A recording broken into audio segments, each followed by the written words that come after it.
Good evening. Only a few nights till Christmas comes, and we've already got the Christmas weather here. It has just dropped down into the probably close to the low 20s right now. I hope that you're inside and that you're safe and out of the weather. And I pray all is going well with you that as we enter into this last of our Christmas season.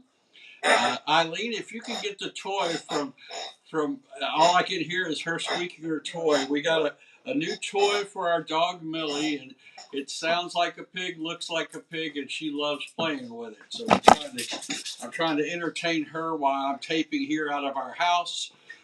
We chose to be here today because it would be almost impossible to warm up the church on a night like tonight, and I didn't want anybody taking the chances. All I can hear is that pig going. It won't stop. Just do stop. Anyway, Merry Christmas again, and I hope and pray that this goes well this week for you. As we get into the weekend, as you're traveling, as you're with family, we would hope everything goes well, and that we have testimony after testimony of great things that the Lord did on this weekend coming up. I'm going to keep it short tonight, but I'm going to keep it to the point.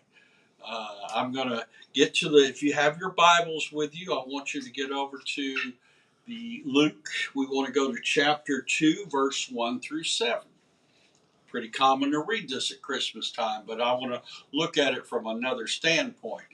I was visiting Harold a couple of weeks ago over at St. Luke's.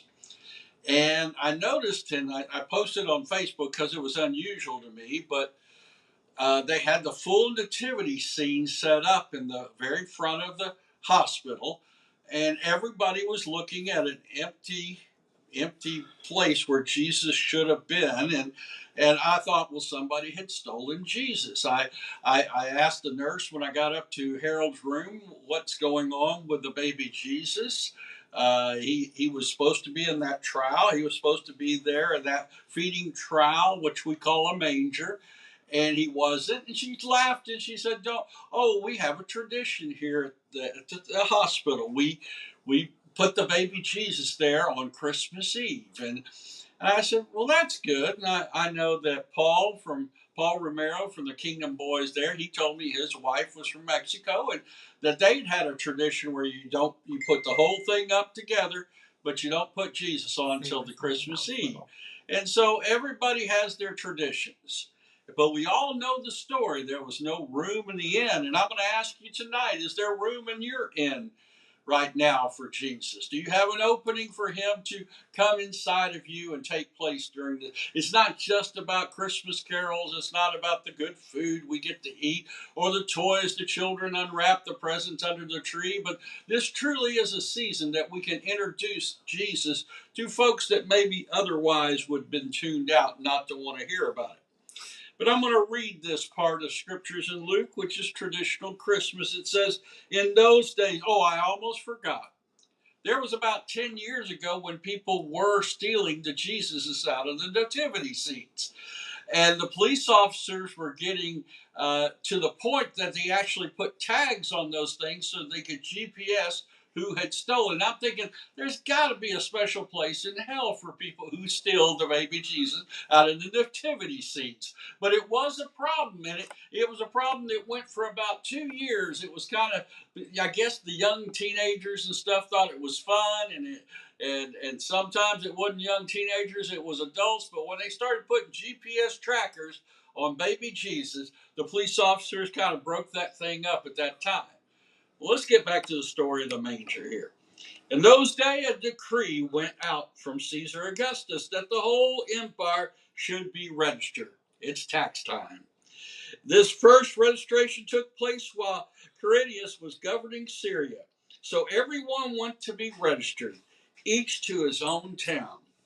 And Joseph also went up from the town of Nazareth in the Galilee to Judea to the city of David, which is called Bethlehem, because he was of the house and the family line of David, to be registered along with Mary, who was engaged or betrothed to him and was pregnant. While they were there, the time came for her to give birth. Then she gave birth to her firstborn son, and she wrapped him snugly in cloth and laid him in a feeding trough, or the manger, because there was no room for them at the lodging place, as commonly we know as no room at the inn. At the inn, if I say it properly here.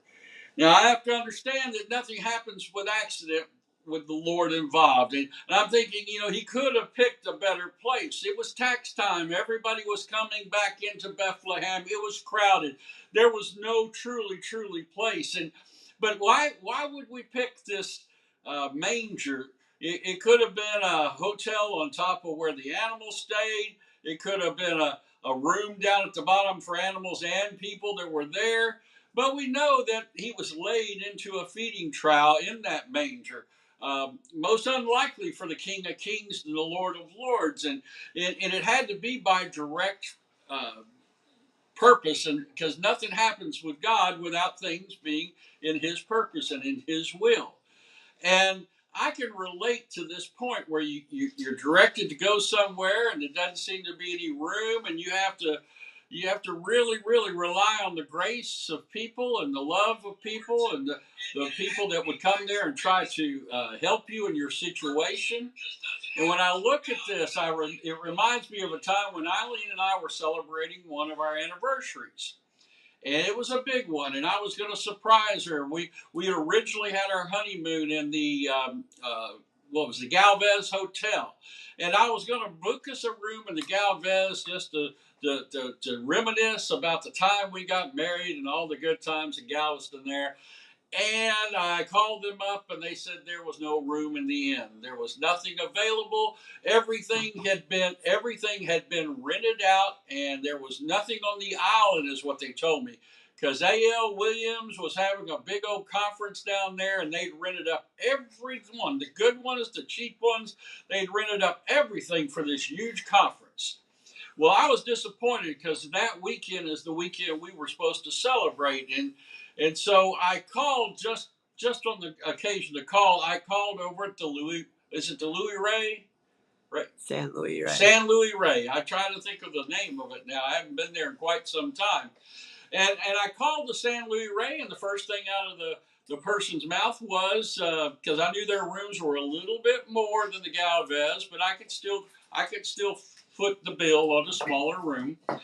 And the woman was real nice, and I told her about it. It was my anniversary, and I told her what had happened about the Galvez Hotel and how having A.L. Williams. I gave her the whole story. And you never know what God intends. You never know how mercy and grace can enter into it. I didn't know who I was talking to and how the Holy Spirit was moving upon her heart. But she said, we've got one room that we can let you have. And so I sat there with my wife. I was excited. We didn't expect much for the money we were spending. What, Eileen? I had the flu. Oh, Eileen had the flu. It was raining outside, and it was kind of miserable. And so, but we went down there not expecting much, and we get to the counter, and we're hoping we have enough on our credit card, and the whole system of ATMs what crashed, and that you couldn't get money anywhere on the island that day. So we had to make it on our credit card of what we needed to spend on that room. And so we go to the front desk, and I asked the lady there, I said, we have reservations for a room. And she disappeared and went to talk to the manager. And I started getting nervous because I'm thinking, I was told there was going to be a room here. I told my wife we're going to have this room, and I'm getting exasperated. I'm saying that it couldn't be the credit card because I haven't given it to them yet. So I sat there, and pretty soon the manager comes out. He looks at my ID, and he takes my credit card, and he rings it up for the amount of money, which wasn't much really for what $100. It was $100, and we were happy to get a room for $100 at the San Luis Rey. And so they give us 2 keys. And I say, no. And Eileen is saying, no, these 2 keys, we only want one room. And we didn't understand what they were doing. They didn't explain themselves. When God says he'll bless you exceedingly and abundantly above all you ask or imagine, there's been so many times in my life things like this have happened, but this one stands out to me because I had no expectations except to get the smallest room in one of the nicest hotels on Galveston. So we go up the elevator and notice that we're going to the top of the place, to the roof. And when we get there, the two keys are for it's the presidential suite. And so we have been blessed with a room that would normally cost about $2,000 a night for $100 because somebody felt led to bless us. Thank God for people that think like that. You know, Abraham said he was blessed to be a blessing. Some of us on this Christmas season have more than we see people begging on the side of the streets. We see people going without. We see things going on around us, and I thank God every day that it's not me, but it could be me. I don't think so highly of myself that I couldn't see myself, whatever I'd have to do to provide for my family. Some of you may say they're scamming. Some of you may say they're professional panhandlers. But I'm seeing families out there. I'm seeing kids out there. I'm seeing people I haven't ever seen before in my life. And it crushes my heart to drive by and see them. So, thank God for those that are led to open their windows and give a little bit to these folks. My wife always gets cash to put in her purse to make sure that when we pass that we take the opportunity to be able to bless somebody. And I'm going to talk about the inn that had no room. What do you think that innkeeper? We always look at this from Mary and Joseph. We look at the facts that they were betrothed and that they had to come back for tax time, but that was just God moving them to where they needed to be. And when they got to that inn, that innkeeper put them in the manger where the animals were. Now, once that innkeeper realized who Jesus was, who that baby that was being birthed by Joseph and Mary, once he realized, or if he ever did realize who they were, boy, be careful when you're entertaining angels unaware. You just don't have a clue sometimes when you've got an opportunity to bless someone and it was set up by God Himself for you to do that. This is the season for that. You got to be prepared. You got to have your heart ready. You got to understand that sometimes it's got to be more about everybody else than you in this season. This season is for the children. It truly is. But it's also for us adults to share the gospel, the good news about who this baby was, and how Jesus was, and how he came to this earth, and how we explain Luke to as many people as we possibly can in this season. But I think about the innkeeper. In this whole story, I'm thinking about him. Did he ever regret the day that he turned Jesus down and put him in the manger instead of getting him a room? I think the Lord fully gave him the credit when we got that presidential suite. But if we had had just the worst room they had in that hotel, we would have felt blessed. So you just never understand. But God does order the situation. He orders our steps. He puts us in places where we need to be. And I think about, the end and what it was. It was there because that's how God wanted to see His Son born, was in that manger. He wanted to show that to the world. He wanted to show the humility of a servant and all that went with it. And I understand that, our inn is our home. It's us. It's our body. And what do we do with this? Do we have room for Jesus in this season, or are we so tied up with the stuff and the things and where we got to be and what we got to cook and how we got to do things? Or do we still have room in the inn here for Jesus to come in and instruct us what to do during this season? I've got a short story here to end it all, because it's not going to be a long night, because it doesn't need to be. I'll be, what is it, coming up Saturday is Christmas Eve. We shall be filming and doing the whole Christmas story from the conservatory. It will start at 7 p.m. And I don't know what the weather's going to be on Saturday at 7 p.m., but I would encourage everyone that's within driving distance of here to come and minister with us at the conservatory. It's the most beautiful opportunity to just love on some folks that are retirees and to be in this gorgeous lobby with this beautiful tree. It's great for photo ops for the family. And we're going to sing. We're going to have Christmas carols. We're going to have communion. and we're going to just sit there and just bring joy. Joy to the world, the Lord is born. And we're going to, on Sunday morning, when others may close, we're going to be opening up on Christmas. Don't know what the weather again is going to be, but at 11 a.m. on Christmas morning, we will be at the Alive Church. We will also be at the conservatory before that and Solana doing our usual Sunday on Christmas Day. If but just for the one, I don't expect big crowds, but maybe the Lord will put on your heart to show up to one of these events this weekend, and we would love to see you and pray with you. If not, we'll be on air. And if not, we're going to be filming live both on Sunday and on Saturday. And the Saturday will be probably from 7 to 8, and the Sunday morning will be from 11 to noon. And we look forward. Share it with as many people as you possibly can. It's going to be beautiful singing. It's just beautiful. Get ready, because every year we've been doing this. It's a tradition, and it gets larger and larger every year. Those folks, they make decisions to stay there for that and have their kids pick them up a little later. So it's something they look forward to, and we look forward to. And I can't wait to, if you want to join us there, you'll have fun singing songs and watching the smiles on everybody's faces. But I have the end story to this. There was a play, and maybe you've heard this before, but they were doing the baby Jesus, they were doing the nativity, and they were trying to get all the people involved that they possibly could at this little church.